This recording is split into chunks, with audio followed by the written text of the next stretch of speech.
امید ہے آپ سب خیریت سے ہوں گے۔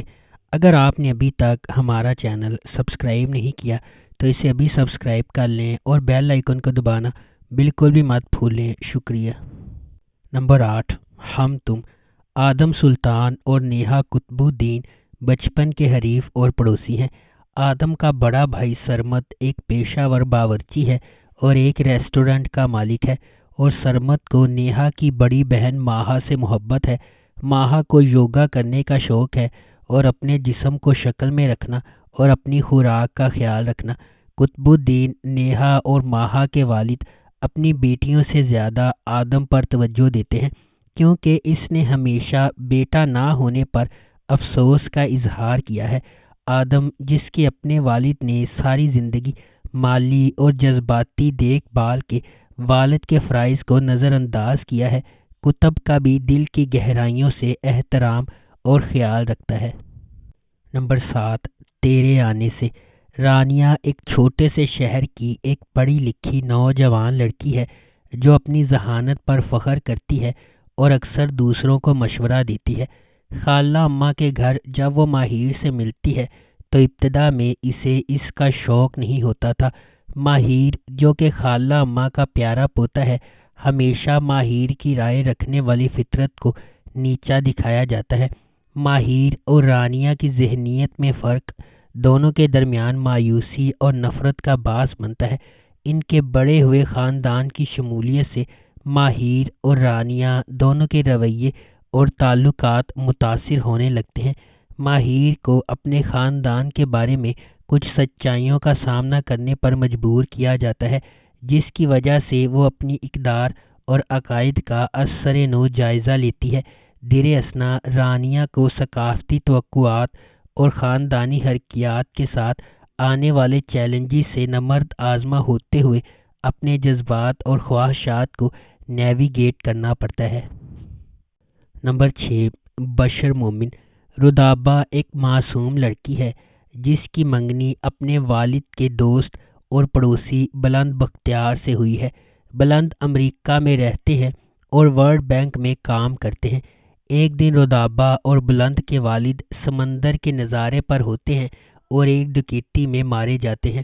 رودابہ اپنے بڑے بھائی عادل اور اس کی بیوی کے ساتھ رہنے پر مجبور ہے۔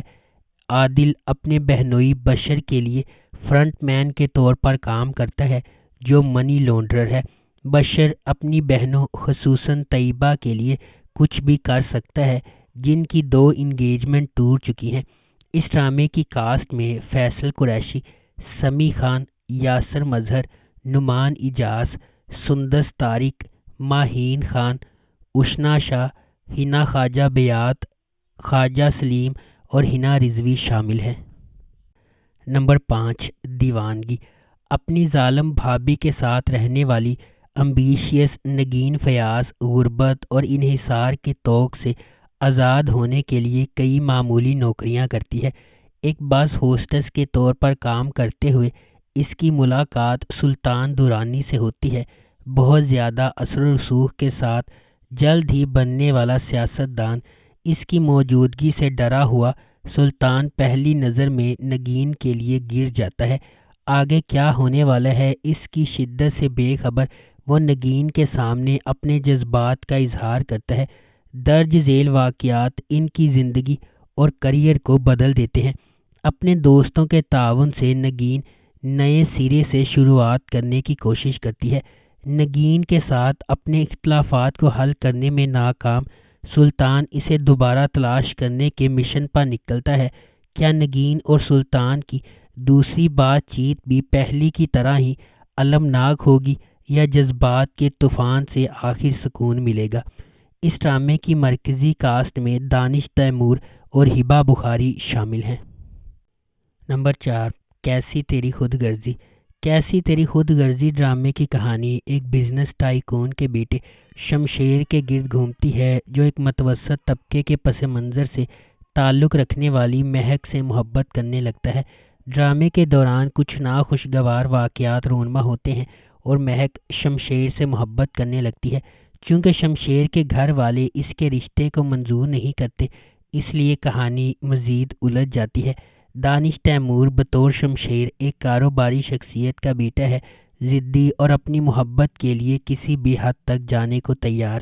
دریوشا سلیم بحیثیت مہک ایک لیکچرار کی بیٹی ہے، طبیعت میں شائستہ ہے اور متوسط طبقے کے پس منظر سے تعلق رکھتی ہے۔